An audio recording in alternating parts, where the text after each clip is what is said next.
Salut les gars, c'est parti pour notre nouvelle semaine. Cette semaine, on est en Luta livré pour le grand plaisir de Fred. Lutador parmi les Lutadors. Allez, on commence à chauffer tranquille. Donc, je vous rappelle, on avait vu il y a 15 jours, on est sur le fait de bosser en lockdown. Et on avait, dans une deuxième partie de la semaine, on avait surtout insisté sur le fait d'aller chasser la jambe sur l'extérieur. Donc c'est ce qu'on va continuer cette semaine pour avoir cette variable entre le lockdown et la coyote garde pour pouvoir avoir des alternatives avec le partenaire en fonction de comment je suis, en fonction aussi de mon type d'attaque, de son type de défense, etc. Notre idée, c'est d'aller isoler une jambe. Et la plupart du temps, on va avoir soit des retours en dogfight, et souvent en luttant on choisit plutôt dogfight, soit on passe dessous pour un sou.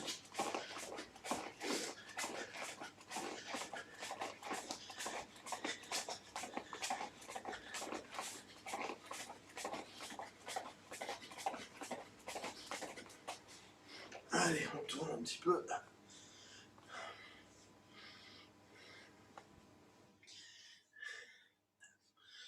De l'autre côté.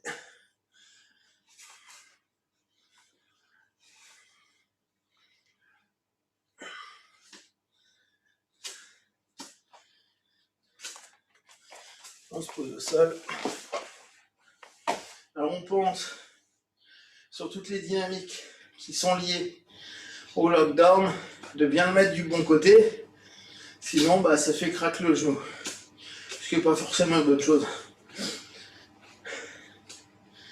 Je dis pas forcément parce que on sait qu'il y a des street fighters parmi vous, et là dans ce cas-là, aucun problème. Okay.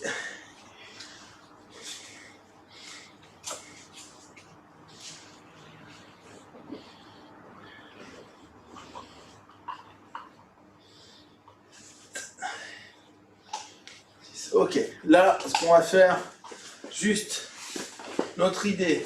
Je suis comme d'habitude, protégé avec les mains. Vous vous souvenez, on tente toujours d'avoir les mains sur le buste. Je décale. Là, mon idée, je vais tenter d'aller ramener. D'accord? Ma jambe, je la ramène. Je vais maintenant remonter, poser. D'accord? Je fais juste ça pour l'instant. Pareil de l'autre côté. 1, 2, je ramène. Hop, je pose. D'accord? Même côté. De l'autre côté, ballon. Escape. Je décale. Je viens saisir. Je remonte. Et je reviens. 1, 2, je viens saisir. 3. Vous avez vu, la posture est assez particulière. On revient sur ce type de posture-là, posture qu'on a l'habitude de voir. On va répéter quelques fois, juste après, qui nous permet assez facilement de remonter les hanches. Je décale, je viens chercher, je repose. Une dernière fois, je peux, je décale, je viens chercher, coude, je repose. Ok, maintenant cette posture-là, pour chauffer un peu les genoux, on va juste lever 1. Bon. Cet angle-là, il est intéressant. Et on lève la hanche. Ne jamais trop forcer. Certaines personnes sont sensibles du genou. Genre là, c'est carrément plus sensible à un certain niveau. Heureusement que l'IBJJF a rajouté les clés de cheville. Ouais, en nogi. Parce qu'ils ont compris en fait qu'ils faisaient de la lutte à livrer, les mecs. C'est juste ça. Ok, allez. Tirez un petit peu. Tirez de l'autre côté.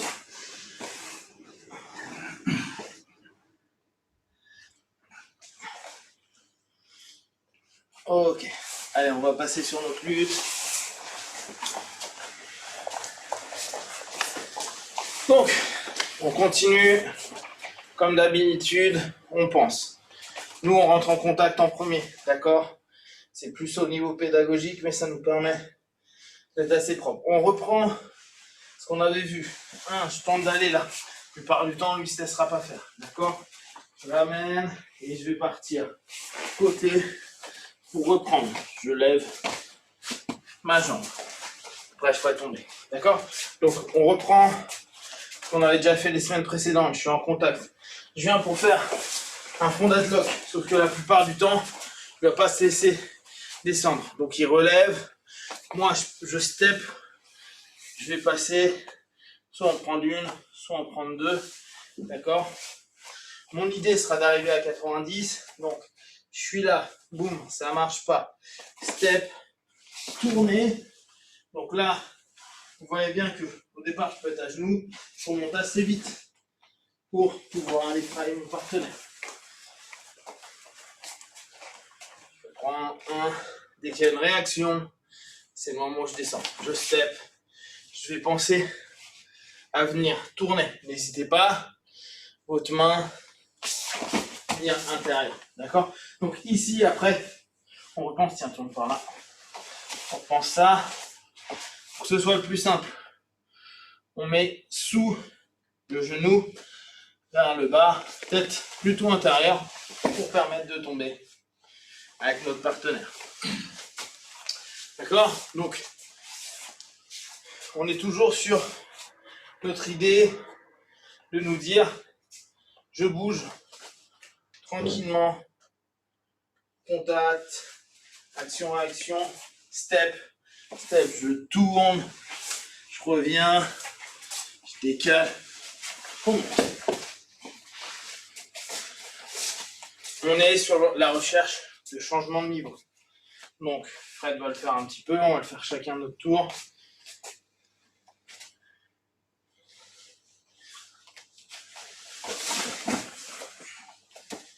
Voilà.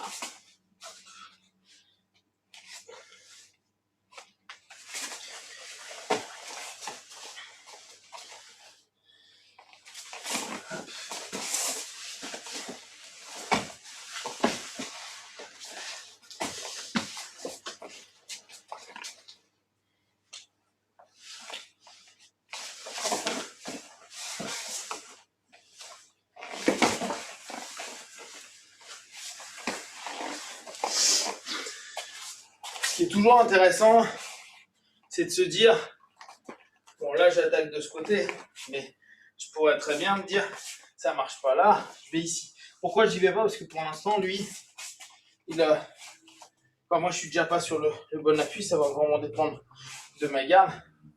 Et en général, je vais tenter d'exploiter du côté où j'ai encore ma main. Vous vous souvenez, on l'avait vu sur du kimono, où on maintenait la main.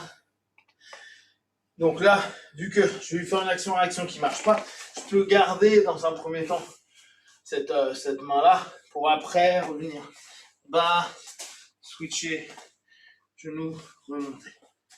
D'accord?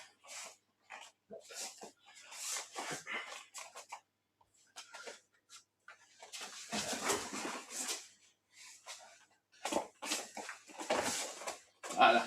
Ce qui va souvent se passer, hein. Les gars, soit ils vont venir, soit naturellement ils vont partir de l'autre côté.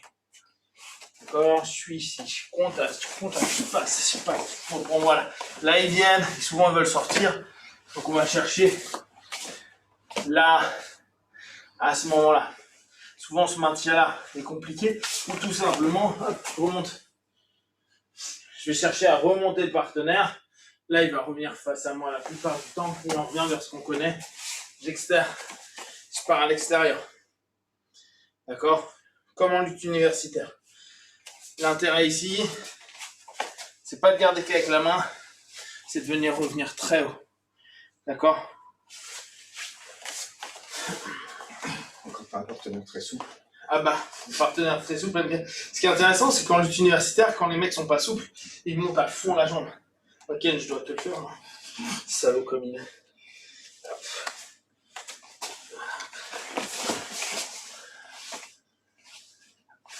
Voilà.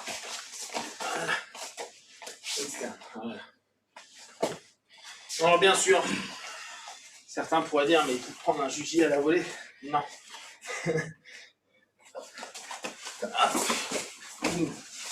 Voilà. Je sens la grande quiétude. La souplesse. La quiétude.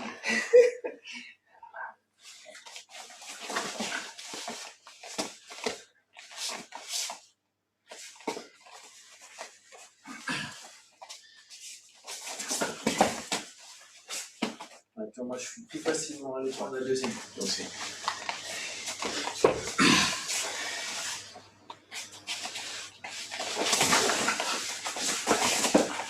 Et là je m'assois sur toi. La technique du sumo errant, le classique.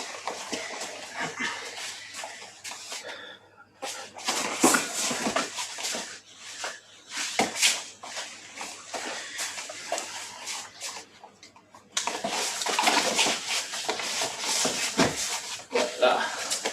Faut pas rire.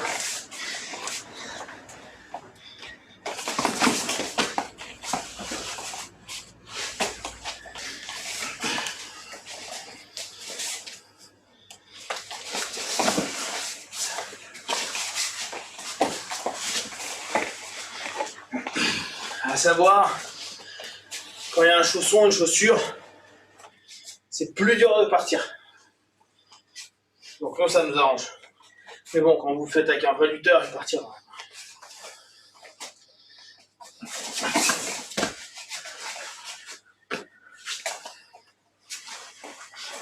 Là, je fais une erreur, je mets ma main trop haut au niveau de son genou. Faut que je passe dessous. Pourquoi? Parce que quand je vais contrôler, ici, zéro contrainte. Ici, je vais pouvoir contraindre et plus tirer sur le pied, ce qui fait que, bien sûr que s'il repose tout, ça va être facile. Mais là, il a zéro contrainte, même si je tends le pied, il va juste faire ça. Juste replier son genou. Il faut bien que je pense à chaque fois, je suis sur mon contact, j'y vais, je passe, et je dois chercher vraiment bas. C'est parce que c'est bas que c'est chiant pour lui.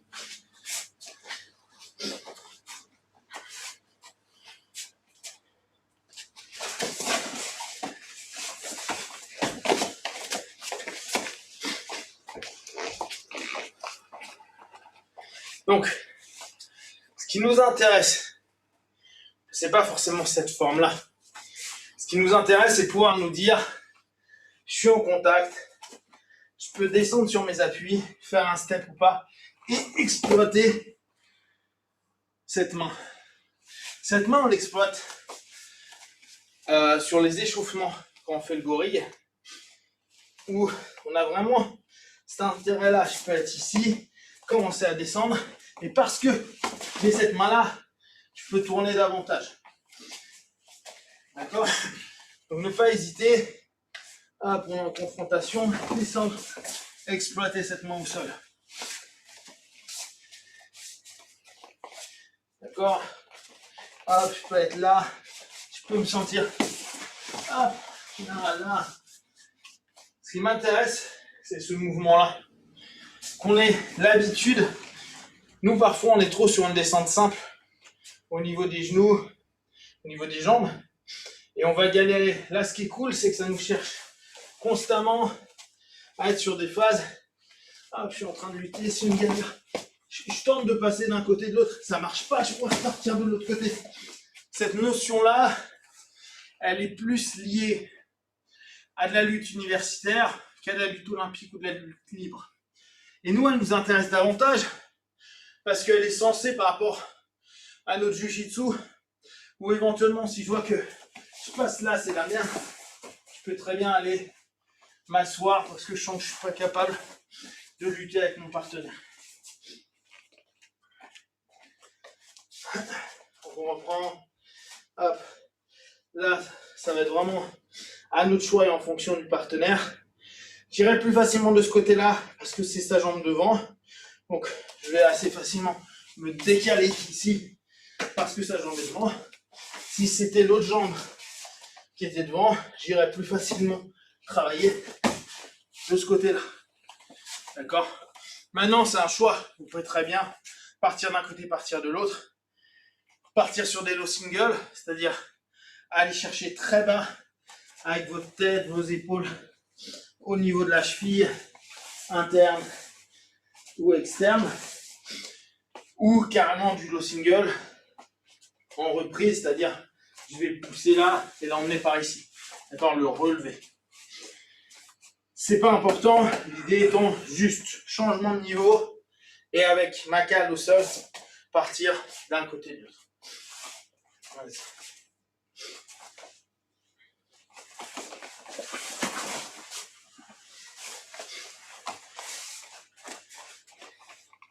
Sur le même principe, hein, on peut très bien partir ici et juste un grand step pour aller vraiment plus loin avec le partenaire. Alors, nous, notre défaut, c'est que parfois, on se stabilise trop vite. Les mecs en universitaire, ils font ça, ils se relèvent vite. Les changements de niveau à nouveau, c'est ce qu'on doit chercher. On va sur du changement de niveau.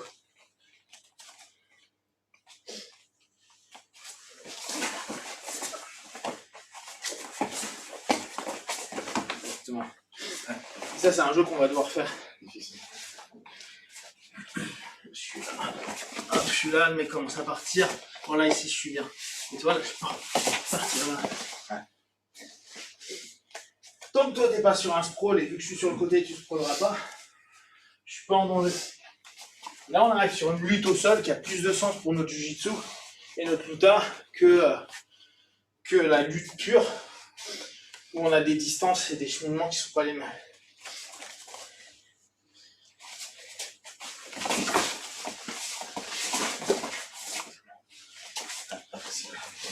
Et ouais, c'est pour ça que t'es vraiment allé taffer. Je suis là, le partenaire il repart.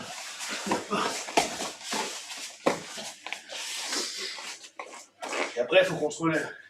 Pour l'instant, on est dans notre finesse. C'est bon, allez. On passe au sol. Donc, on continue notre cheminement de la quinzaine précédente. Notre idée, elle est une fois de plus sur la mi-garde. Pourquoi la mi-garde? Parce que c'est quand même une des gardes en luta qu'on va le plus rencontrer. On peut avoir de la garde fermée, ça ne bougera pas beaucoup. On n'aura pas de spider, on n'aura pas de lapel, on n'aura pas de trucs inutiles en réalité. Tous les trucs bizarres, du jujitsu, karai. Donc, là, ce qui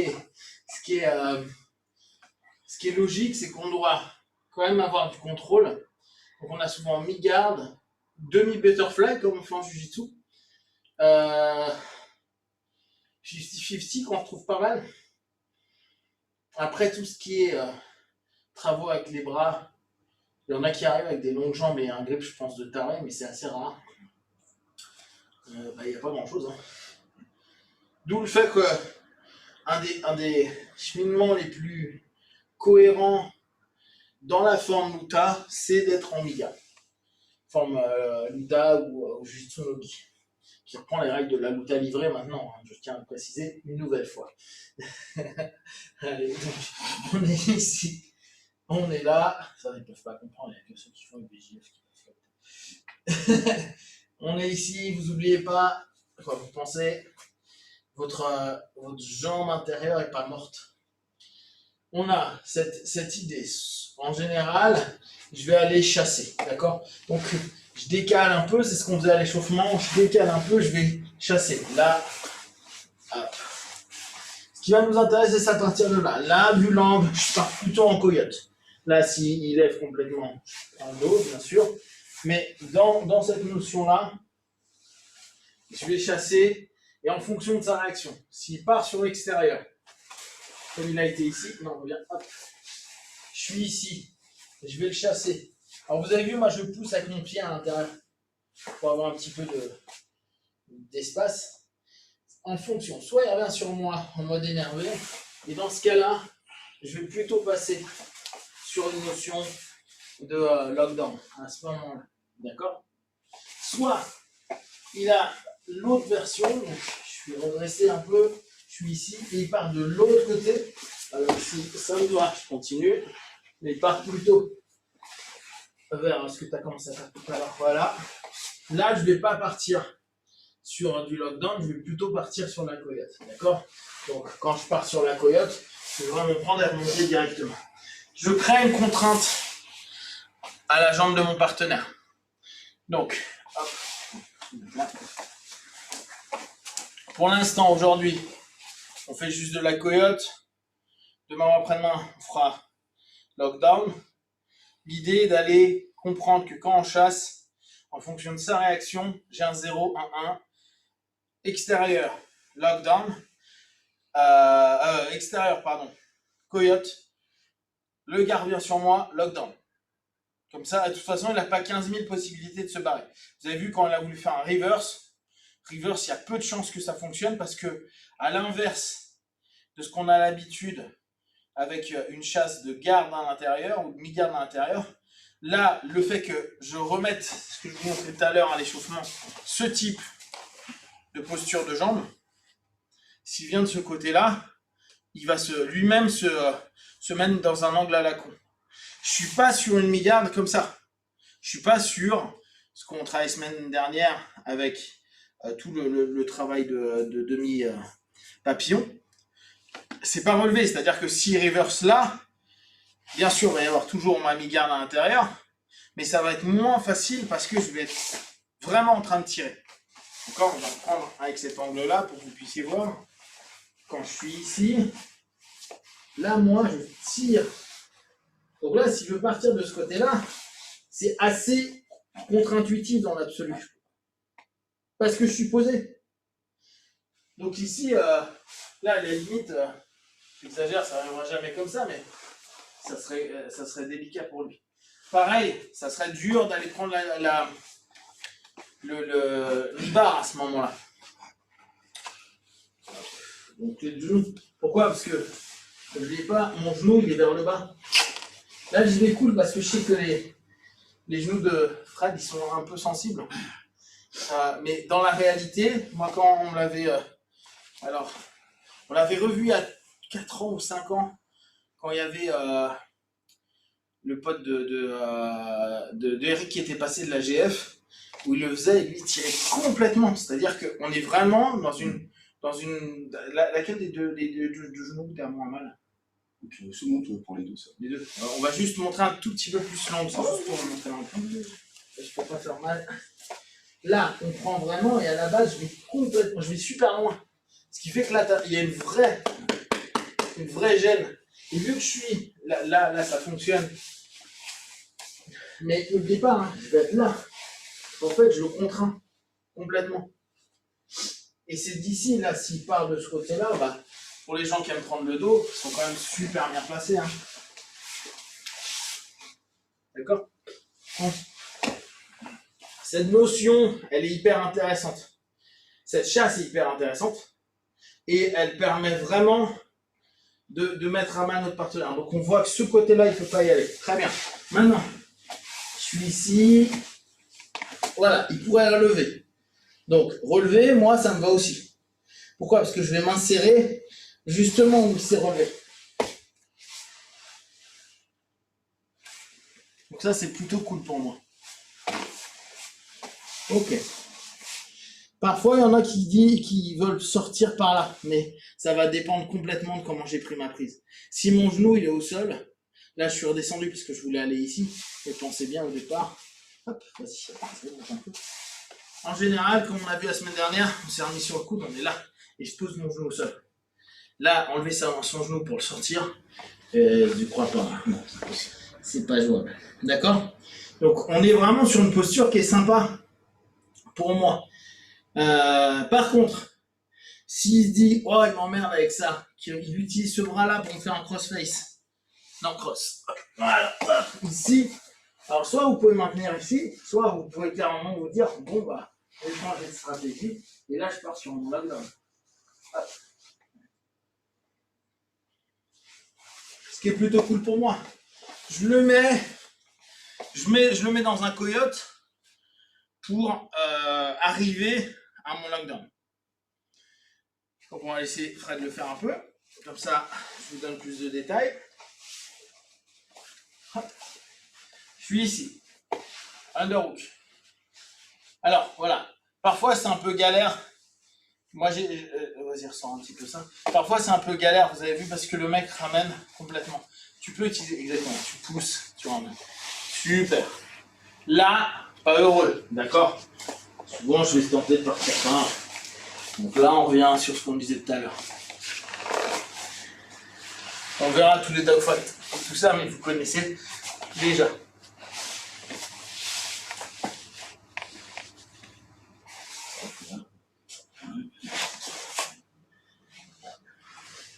Je vous rappelle, hein, une des bases, donc, quand nous, notre partenaire part à son underhook,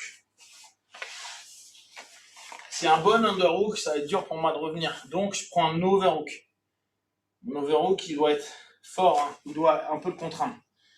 D'où le fait quand il va faire sa coyote, quand il va revenir à quatre pattes, logiquement, voilà, on est sur cette phase-là, d'accord? On est rarement sur cette phase-là. Si vous êtes là, c'est que vraiment vous avez fait une grosse bêtise, techniquement parlant. D'accord? On se retrouve sur un dogfight avec un underhook versus un underhook. D'accord? Et là, il a un plus parce qu'il isole ma jambe. Vous avez vu, elle est ici. Alors bien sûr, certains gars, beaucoup vont lutter d'ici, mais pensez, hein, il y en a beaucoup qui vont tenter de relever pour aller travailler. Et là, on retravaille sur un travail de lutte. Ça va être dur, hein, mais je me relève, je me redresse. Et là, on est sur un vrai combat lutte au sol. C'est pour ça que, et vous avez vu, regardez, on revient au truc de tout à l'heure. Regardez la main de Fred. Regardez ma main à moi. Alors, vous l'avez moins, mais elle est ici. Alors, regardez qu'est-ce que je vous disais tout à l'heure. On met des mains au sol et on joue avec nos mains au sol pour aller à gauche, à droite. Là, on est complètement dedans. Quand on est en lutte au sol, là, admettons, j'ai pas envie, il est en train de lutter, hein, travaille pour faire ton dogfight, bah, on va se retrouver souvent sur des trucs comme ça. Hein. Or, ici, on a besoin d'utiliser notre bras. Et là, si je suis ici, boum, je peux réutiliser mon bras comme support pour jouer. C'est pour ça que moi, j'ai une vraie conviction comme quoi la lutte universitaire, la folk style aux États-Unis, est 1000 fois plus cohérente que toutes les autres luttes pour nous, parce que, on cherche pas les projections. Oui, on aime bien les souplesses, les uranage, etc., etc. Mais factuellement, on est des tocards. On est nuls pour faire ça. Nous, on veut des take down, mettre au sol. On veut pas des projections. Donc la lutte universitaire, c'est que ça. Je tire pour le faire tomber. Eux, après, c'est pour un contrôle. Mais là, on se retrouve sur une lutte au sol. On n'est pas en train de faire du jiu-jitsu.